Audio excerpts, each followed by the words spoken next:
سلام به همگی. امروز اومدم حراج کریستی که در مورد این فرش معروف ایرانی در موردش با هم صحبت بکنیم. فردا 30 اکتبر قراره که این فرش نفیس حراج گذاشته بشه.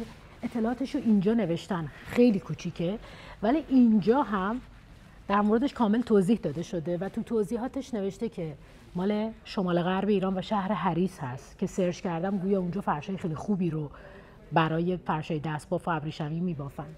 این فرشه بسیار بسیار لطیف و جذابه و وقتی دست بهش میزنید انقدر نرمه که راحت توی کیف جا میشه و خوشحالیم که حداقل یه اثری از ما ایرانیا تو این حراجی هست.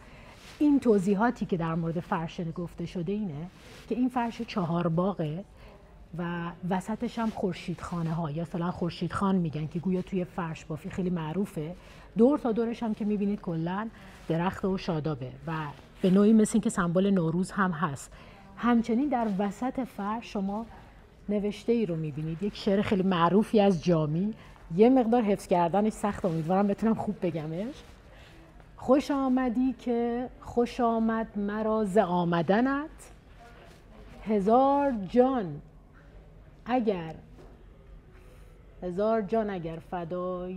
فدای راحت. قبول کنید، حالا زیر نویس براتون می‌نویسم، بیایید بهش سر بزنید، قشنگه. مرسی.